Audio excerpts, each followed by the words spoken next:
ಎಲ್ಲರಿಗೂ ನಮಸ್ಕಾರ. ನಾನು ಪ್ರದೀಪ್ ಐಎಸ್ ಕೋಟೆನಾಯಕನಹಳ್ಳಿ ತಿಪಟೂರಿನಿಂದ.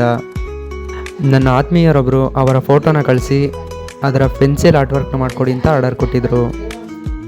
ಅವರು ಕಳಿಸಿದ್ದ ಫೋಟೋನ ಸೂಕ್ಷ್ಮವಾಗಿ ಗಮನಿಸಿ ನಾನು ನನ್ನ ಆರ್ಟ್ ವರ್ಕ್ನ ಸ್ಟಾರ್ಟ್ ಮಾಡಿದೆ.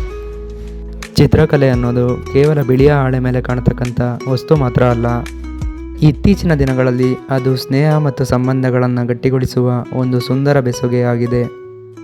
ನೀವು ನಿಮ್ಮ ಅಥವಾ ನಿಮ್ಮ ಪ್ರೀತಿ ಪಾತ್ರರ ಪೆನ್ಸಿಲ್ ಆರ್ಟ್ ವರ್ಕ್ಗಳನ್ನ ಮಾಡಿಸ್ಬೇಕು ಅಂತ ಇದ್ದರೆ ನನ್ನ ವಾಟ್ಸಪ್ ನಂಬರ್ 9632439735ಗೆ ಡೈರೆಕ್ಟ್ ಮೆಸೇಜ್ನ ಮಾಡೋದ್ರ ಮೂಲಕ ತಿಳಿಸಿ ಆರ್ಡರ್ನ ಕೊಡಬಹುದು. ವಿಡಿಯೋವನ್ನು ವೀಕ್ಷಿಸಿದ್ದಕ್ಕಾಗಿ ಧನ್ಯವಾದಗಳು. ಮತ್ತೆ ಸಿಗ್ತೀನಿ ಮುಂದಿನ ವಿಡಿಯೋದಲ್ಲಿ. ಎಲ್ರಿಗೂ ಒಳ್ಳೆಯದಾಗಲಿ. ಸರ್ವೇ ಜನ ಸುಖಿನೋ ಭವಂತು. ಶುಭ ದಿನ.